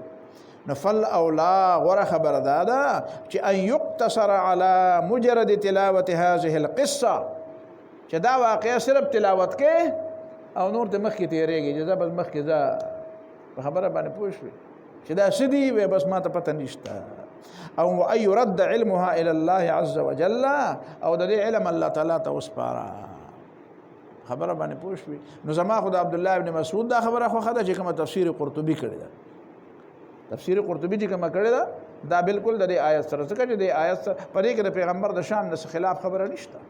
او نه پکې د احادیثو نه خلاف څه خبره شته او نه د قرآن د نورو آیاتونو سره په دې کې څه تضاد راځي ټیک شوه خو که فرض کړه چې دغه خبره نه خوښه نو د ابن کثیر دا خبره دی وکړي چې یاره بس خو الله تعالی ته پرېږده نو یا داود انا جعلناک خلیفة فی الارض اے داود علیہ السلام بے شکه موږ ته ګرځولې خلیفه په ځمکه کې خلافت دې زده کړه کنه دې ته خلیفه وایي خلیفه په ځمکه کې نفحکم بین الناس بالحق فیصله کوه د خلکو په منځ کې په حق ولا تتبع الهوى او تابعداري مه کوه د خواهشاتو فیضلک عن سبیل الله نو تا به ګمراه کړي او لرې به کړي د الله تعالی د دین نه د الله د دین نه به دې څه کړي خطا بدی کی ان الذين يضلون عن سبيل الله بشکا کسان چې خطا کیږي د الله تعالی د لارې نه لهم عذاب شدید دې لپاره عذاب دې سخت نو دا يضلون مطلب دا دی چې دا ضلال ستوي ضلالت ستوي ضلالت وی العدول عن الطريق السوي سهوا او عمدا کله کله بر دې مطلب دای چې په خطا سره د لارې نه بد شو او کله کله بدای چې خپ قصدن نو دلته به نه قصدن مراد ان الذين كسانوا يضلون عن سبيل الله چې خپ قصو په اراده باندې دی خطا کوي ځان د الله تعالی د لارې نه په دې بل بیلاری کیږي يضلون چې بیلاری کیږي خطا به ترجمه نکو ان الذين بشکا کسان يضلون چې خپ قص بیلاری کیږي عن سبيل الله د الله تعالی د لارې او د دینه لهم عذاب شدید دې د پاره سخت عذاب دی بما نسوا يوم الحساب زکه چې دی ير کړي د ورځ د حساب ورځ د حساب ير کړي دا وما خلقنا السماء والارض وما بينهما باطلا دینه پته لګي چې دا ځمکه د دنیا ابس نه پیدا شوی دا دومره واقعات چې تا ته قرآن بیانوي نو دا حقایق دي کنه دا ټوکې خو نه دي او دا داود علیه السلام ته سره اپیښ شو دا ټوکې وي دا حقایق وکړه نو وما خلقنا السماء والارض وما بينهما باطلا او نه دي پیدا کړی موږ اسمان او ځمکه او څه چې په دې منځ کې دي باطلا دا د باطل لپاره د بې حقیقته د دې څه حقیقت نشته بد داسې به بس مړ کېږي او څوک به پیدا کېږي او اخر به د یو لوبه د نعوذ بالله او تماشه ده او بس ختم بشي نو دا تماشه نه ده دا داسې شی نه دی چې دا به نه وي فضول پیدا دا الله تعالی ما په حقه پیدا کړي ذالک ظن الذین کفروا دا ګمان دا کسانو دي چې کافران دي دا بيدینه خلق دا ګمان کوي چې دا دنیا سے بس پیدا ده لوب د پاره پیدا ده او مزه کوا او بس عشق کوا او ځواني ټول عمر نه یو دا به د خلکو دلتم ډیرو بهر دنیا کې چې مونږه کله به خبرې کولې نو هلته به د خلکو دا سوالونه ډېر زیات کول. هلته خو دا جوانان اکثر ډېر زیات داسې په هوایي که نه وایي زه په انګلینډ کې اوسېږم نو هلته به اکثر د جوانانو دا خبره کوله او ما ته خو به هر سړی خامخا خبره کوي نو ځکه چې موږ خو د ځانه څه حالې نه دي تاو کړي چې ګینې خلک وایي چې داسې مقدس شخصیت دی چې هلکه ګورې خبره مه کوه. هر څوک خبره کوي الحمدلله او په دې باندې د خدای نه خوشحاله یو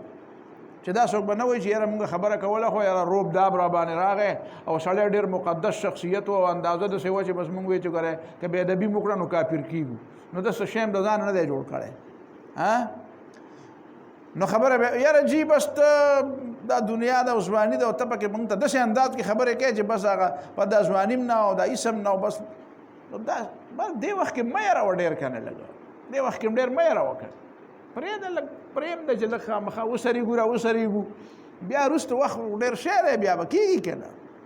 نو زما جواب بیا دا یي دلته هم زه دا جواب کوم دې وړو ته په کلاس کې زه ورته وایم چې د یو سړي پیپر دی او په دې پیپر باندې د ده د ټول تعلیمي نظام دارومدار دی 15 کاله 10 کاله دې تېر کړي دي په کالج کې په یونیورسټۍ کې او یو پیپر دی او نن دی هغه پیپر او ته روانې پیپر له او په لاره کې مداري دی او ډونګډونګۍ غږوي او نولی او مار جنګوي او ته تماشې ته ولاړئ.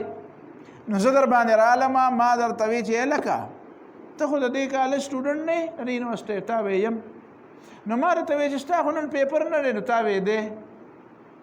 نو ما راته وی چې ظالمه دا تماشه پرېږده زه هلته سبق نه کني 15 کاله دې ضایع کېږي نو تا راته وی چې مړه داسې ښکلې تماشه وه مړه هغه نولي او هغه دغه هغه ټوله څه کیسه غونته کې وه تا خو زما نهار څه خراب کړه د نولي او د مار تماشه وه تماشه به مې کولې تا په خبرو کې هسې دی نو دا مې تا سره بد وکړو چې ښه مې در سره وکړو چې تماشې کې ته وې نو هغه ټول عمر دې دلته ضایع کېده نو تماشې به بیا کوې خو مخکې خو لاړ شه پاس خو شه که نه نو چې وخت در سره نو خیر دی بیا تماشه کوه خو دا نن ورځ د تماشې نه ده نو دا تا سره زه بد کومه که ته دا ما سره بد کوي نو بیا خو صحیح ده بیا خو برباد اوسېږه نو ګرده برباد ګرده تماشې کوه ټول عمر نولي او مارانو جنګولو ته ودرېږه او سهار راځه او ماښام ځه خبره باندې پوه شوې او بیا به ګیلې کوې بل هغه دی په ګاډي کې ګرځي او زه پیاده ګرځم او دوړې مې د پوندې نه سر وایي نو دا کار چې ته کې نه ده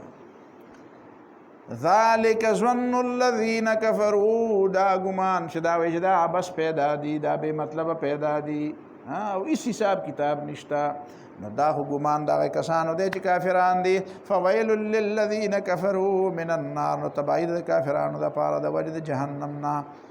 تبعید د کافرانو دپاره من النار د اور د دوزخ نه تبا ځکه دي چې جهنم لبځي اعاذنا الله من ذلک. ام نجعل الذین آمنوا وعملوا الصالحات آیا موږ وګرځوو کسان چې ایمان راوړو ښه عملونه کوي کالمفسدین فی الارض پشان دا کسانو چې فساد کوي په ځمکه کې ام نجعل المتقین کالفجار او که موږ وګرځوو کسان چې متقیان دي پشان د بد عمل خلکو. کتاب انزلناه الیک دا داسې کتاب دی کتاب نو دا خو مبتدا ده او مبتدا خو نکره نه معرفه نو دا څنګه نکره شوه وای دا کتابون کې تنوین د تعظیم دپاره دی کتابون ډېر لوی د قدر والا کتاب دی ډېر عظیم کتاب دی ډېر لوی د حکمت او د منفعت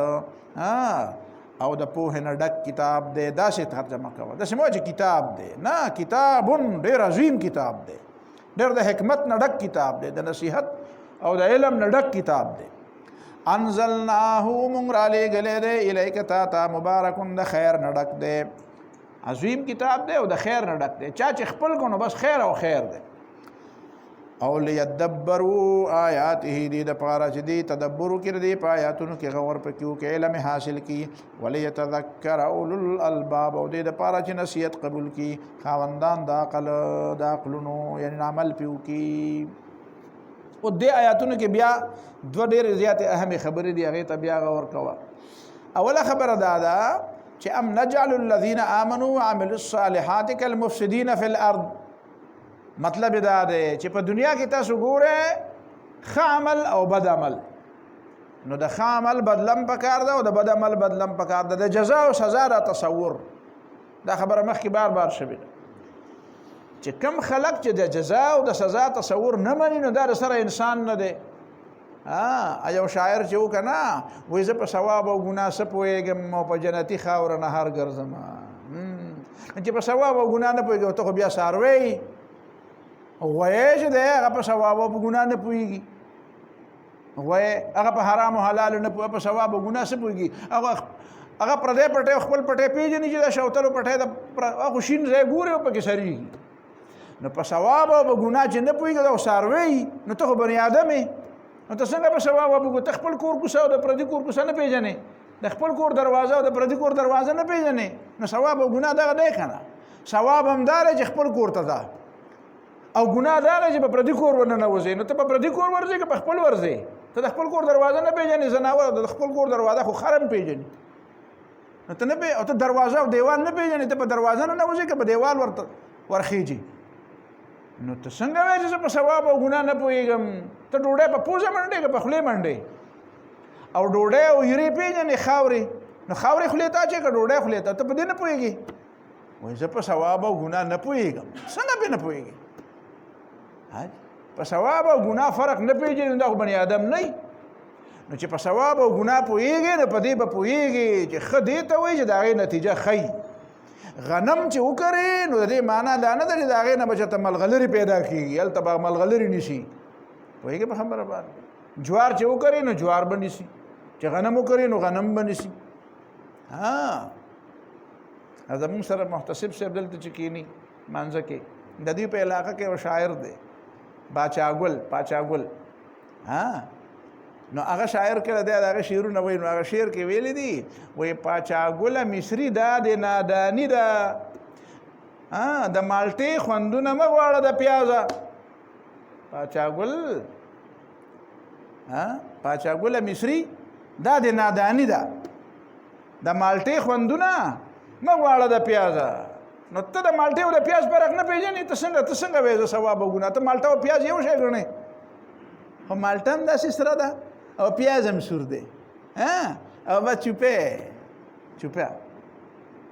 نو د مالټې او د پیاز خوند خو پېژنې چې دا جدا جدا شیزونه دي نو ثواب او ګناه خپله دروازه او پردۍ دروازه خو پېژنې ډوډۍ او سپیاکه خو جدا جدا پېژنې که نه سپیاکه او ډوډۍ یو شی دی نو قرآن ورته دا وایي چې په دې ځان پوه که چې دا څنګه کېدی شي چې یو سړی نیک عمل کوي او یو سړی بد عمل کوي او د دواړو انجام دی یو شانتي نو دا څنګه کېدی شي یو سړی قتل کوي غلا کوي ډاکې کوي بمونه چاودنې کوي مسلمانان وجني او بل سړی لګیا دی هغه د نیکۍ کارونه کوي او هغه امن راولي او څه کوي د خلکو خدمت کوي صلح راولي روغ راولي او ته دواړه یو شانتي دي نو ستا خو مازغه خراب دي ته خو لیونی تا خو په کاره زنځیرونه درته واچوي خلک او ودې تړي چېرته نو دا چې ته نه منې نو اول خو ته انسان دی او که ته دا منې نو قرآن د هغې نه تپوس کوي چې ام نجعل الذین آمنوا وعملوا الصالحات کالمفسدین فی الارض دا یو شانتي کو چې ته وایې چې قیامت نشته ام نجعل المتقین کالفجار دا متقی د فاجر په شانتي شو چې ته وایې چې قیامت نشته نو چې قیامت نشته نو په دنیا کې متقی ته څه میلاو شو په دنیا کې هم متقی ټول عمر په مصیبتونو کې او په تکلیفونو کې او په مشکلاتو کې دی او هغه فاجر او فاسق اکثر کله په مزو کې نو څه مطلب دی چې بیا بل داسې وخت نه دی په کار چې په هغه وخت کې بیا د یو ته د خپل عمل بدله میلاو شي او د بل ته د خپل عمل بدله میلاو شي دا د عقل د ډېره زیاته جوړه خبره ده ستا په دې باندې عقل کار نه کوي یو ترجمه دویمه خبره په دې کې یو بله ډېره زیاته اهمه ده هغه د دین هم ډېره زیاته اهمه خبره ښکاري خو ورسره د دې نه بعد اهمه ده هغه څه ده هغه دا ده چې قرآن دلته دوه خبرې کړي دي ام نجعل الذین آمنوا وعملوا الصالحات کالمفسدین فی الارض دا او ام نجعل المتقین کالفجار دې دواړو کې څه فرق دی آمنوا وعملوا الصالحات هم دا متقی دی او مفسد فی الارض هم دغه فجار دی نو دا جدا جدا څنګه شو وایي که په دې پوه شي نو کار دی وکړو هغه دا ده چې دا اولنۍ خبره د اجتماعیت کوي او دا دویمه خبره د انفرادي عمل کوي قرآن یوازې انفرادي خبرې نه کوي هغه انفرادي خبره رستو کړې ده او هغه اجتماعیت خبره مخکې کړې ده ام نجعل الذین آمنوا وعملوا الصالحات یو طرف ته هغه اجتماعیت دی هغه د مسلمانانو معاشره ده هغه اسلامی نظام او اسلامی حکومت دی، اسلامی معاشره ده چې هغه کې سدي ایمان دی او پای کې عمل صالح دی، او بل د هغه په مقابل کې یو بل معاشره ده هغه د مفسدین معاشره ده. فساد اخر نور څه ته وي، خو د شریعت مقابله کې فساد دی کنه. شریعت چې دی دا اصلاح ده او د شریعت مقابله کول او د شریعت مخالفت کول فساد دی. نو مطلب دا دی چې یو هغه اجتماعیت دی، یو هغه مسلمانان، یو هغه ملک دی چې پای کې دین غالب دی. نو هغه ملک ته وګورئ چې پای کې دین غالب دی، نو الته د حقوق څنګه حالت دی، الته د امن څنګه حالت دی، الته د عدل څنګه حالت دی،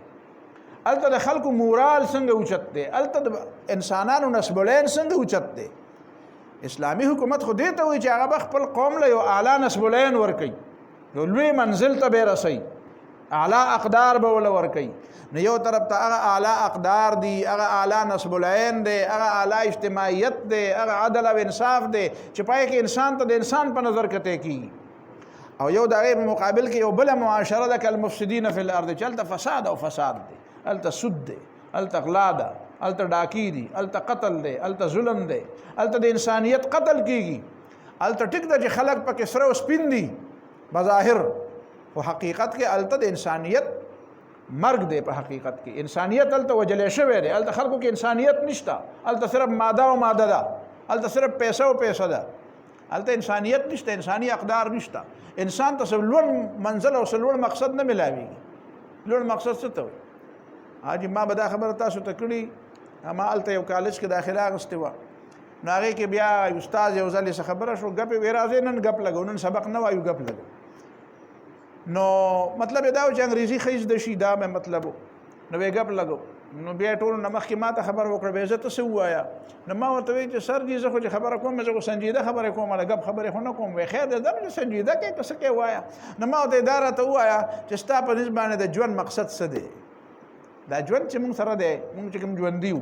دا موږ د ژوند مقصد څه دی؟ سپین ږیری سړی و، ما ته وایي چې لایف از د انجوایمنټ، دا خو مزې دي، دا بیس اخوا ګرځم دی خوا ګرځم، دا پکې د کم ځای نه راځي. نو ما ورته وایي چې دا انجوایمنټ کوې او در باندې سونامي راشي،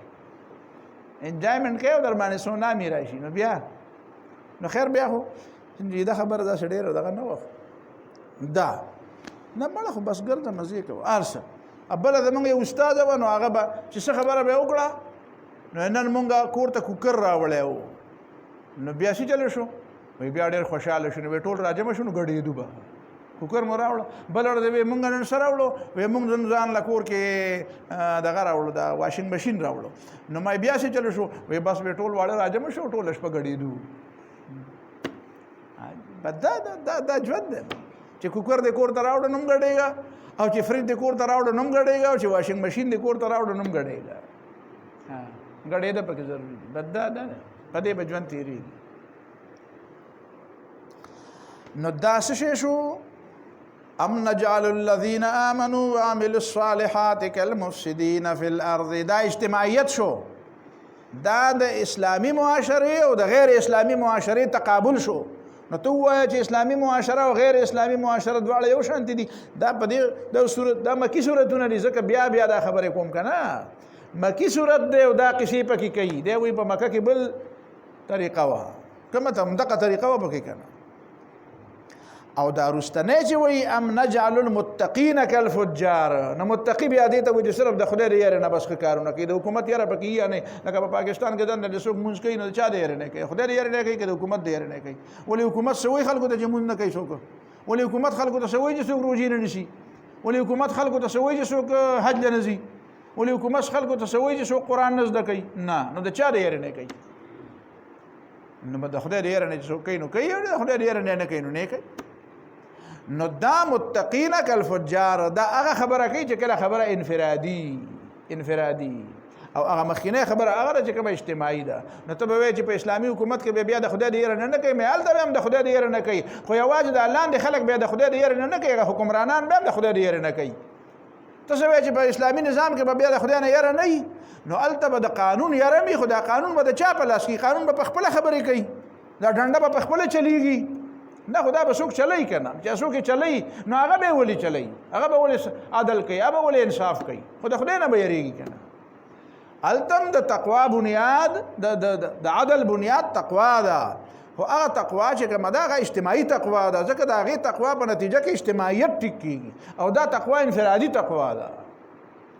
خبره باندې رسېږي که نه رسېږي ام نجعل المتقین کالفجار او که نه وګرځو مونږ متقیان په شان د بد عملو یعنې ته دا ووایه چې اجتماعیت د اسلام د کفر د اجتماعیت په شانتې دی دواړه یو شانتې دي وایي نه او د مؤمن عمل او د فاجر او د بد عمله سړي عمل او کردار دواړه یو شانتې دي وایي نه نو چې نه دي نو بیا نتیجه څنګه یو شانتې نه ده نتیجه یو شانتې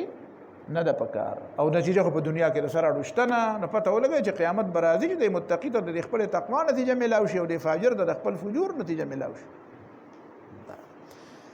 نو دا طریقې به تا ته څوک ښیي دا نتیجې او د عمل او د ښه او د تقوا او د عمل صالح به درته ښیي څوک دا به د ځان زده کې که دا به درته غامیدي ښیي دا به درته غامیدي ښیي پیغمبر یې نه زده کې چا نه کتاب انزلناه کتاب نو دا داسې کتاب دی انزلناه چې مونږ تا ته رالیږلی دی الیک تا ته مبارک د خیر نه ډک دی دې کې خیر او خیر دی نو خیر زده کې نو د دې قرآن نه به زده کې او د قرآن نه به خیر څنګه زده کې پیغمبر نه بغیر به د قرآن نه څنګه خیر زده کې قرآن درته وایي مونځ کوه نو بس بیا به هر سړی د مونځ ځان له ترجمه کوي ځکه چې پیغمبر خو نعوذ بالله ته منې نه او د پیغمبر حدیث خو ته منې نه نو د مونځ ترجمه به چا نه زده کوو بس خو چې چا د چا نه زده کړه نو نو بیا چې تا غامیدي کوم وخوده چې مونږ دې ته وایي نو بس بیا که هغه وایي چې ګډېدو ته وایي نو بیا ګډېږه او که هغه ته وایي چې ورزش ته وایي نو بیا ورزش کوه ځکه چې وایي د پیغمبر نه خو بیا نه زده کوې که نه د پیغمبر نه زده کوې خو به د هر سړي بیا خپل کار دی نو داسې خو نه کېږي که نه دا خو بیا برکت نه شو د دې کتاب نازلېدل بیا برکت شو که بیا ګریوان ته لاس اچول شو یو بوی زما دا ټیک دی بل بوی زما دا ټیک دی نو دا فیصله به څوک کوي نو فیصله خو به سنت د پیغمبر کوي که نه چې د قرآن د رعایت دا معنا ده دی په دې نه پوهېږي حاجي نو د قرآن تفسیر د قرآن باندې عمل دا به د چا نه زده کوو او پیغمبر نه به زده کوو لیدبروا آیاته دې دپاره چې دې غور وکړي د دې په آیاتونو کې ځان د غور قابل کړي که نه چې ته به ځان د غور قابل کنه بیا پکې غور کوه دا ته دا چا ټیکه خو نه ده و یاره دا ستاسو ټیکه خو نه ده زه هم پکې غور کوم نو ما غور کوه خو ته خو لاړ شه په میډیکل کې مخکې غور وکړه چې څوک د جامې ماتې کړي چې د الف ب نه خبر نه و په میډیکل کې غور کوي ډاکټر اپریشن کوي ته ورګه زه پکې ما پکې غور کړی داسې مه کوه دا بل شان دی اب ته وایي چې دا غویا د کوم ځای نه راغی ته د هغه میدان سړی نو چې د کوم میدان سړی نو هغه میدان کې غور کوه که نه نو ځان د دې میدان اهل جوړ که نه بیا پکې غور کوه که نه چا منې کړی داسې ټول پیدایشي علما خو نه دي ځان اهل کړي نو بیا پکې غور کوي نو دا څومره علما چې ته پېژنې نو دا خو داسې دي نو دا چې پیدا شو داسې علما خو نه وو خو ځان د دې اهل کړو نو بیا نو ځان د تدبر اهل که نو ځان پې پوه که نو بیا او چې ځان پې پوهې نو د څه دپاره ځان پوه که ولیتذکره چې نصیحت والي د عمل لپاره هغه سړی چې هغه قرآن باندې ځان پوه کړی دی وایي ما پې ځان پوه کړی دی او عمل د قرآن خلاف کوي نو پته ولګېده چې ده پې نه دی پوه شوی مخکې دا خبره یو ترجمه تاسو ته ما کړې وه هلته مخکې چې په چا باندې د مسله ګرانه شي نو فلیسأل اهل الثغور نو د مجاهد عالم نه دې تپوس کوي ولیتذکر نو یدبروا آیاته علم شو او ولیتذکر اولو الالباب څه شی شو دا عمل شو وآخر دعوانا